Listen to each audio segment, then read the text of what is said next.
So this is kind of like, what do we remember over the last decade, or? Maybe what were you up against? Oh God, this has been going on for a long time. Yes.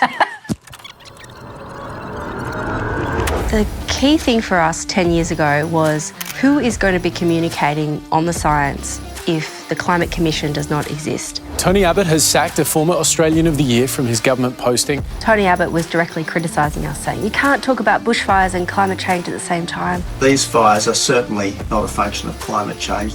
That has completely changed now, and that was really enabled by our supporters.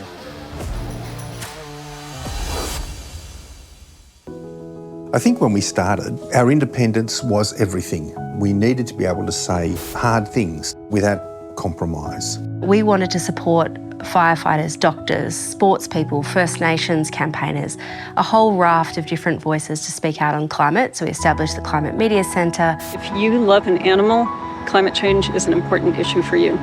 We established the Cities Power Partnership for local government. We want to embrace renewable energy. We think globally and we act locally. Yeah, thumbs up solar. We established Emergency Leaders for Climate Action.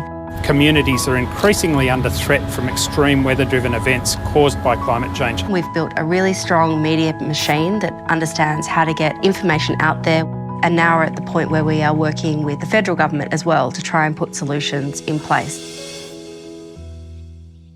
You know, the one thing I feel very strongly is I wish that Will Steffen was still here with us, you know. He was the cornerstone of so much of what we did.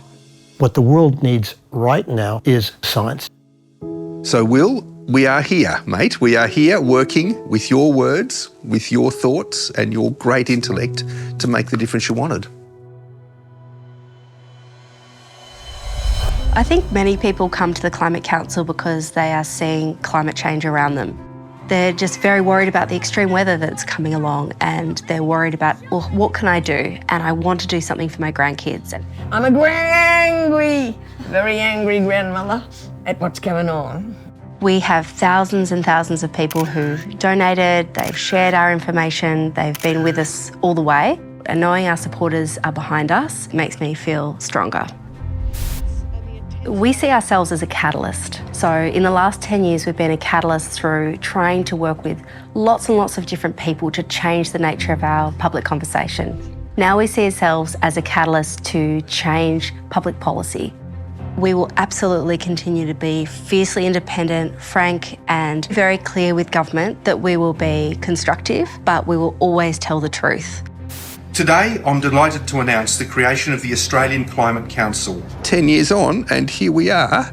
We have shaped public opinion. People now know climate change is real and a real threat. Government are inviting us to work with them, so we've come a long way.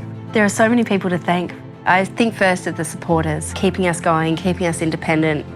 We've had such fantastic staff the whole way through. 180 local governments out there that are part of the Cities Power Partnership.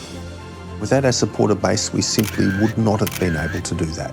And it's still true today. I think I might have made a mistake at the beginning of this. I think I called our supporters ordinary Australians. That's not right. You're extraordinary Australians, and we thank you for your support. We did some good stuff, but I don't think we've got a bigger couch. We've This got a is smaller couch. It is, I know.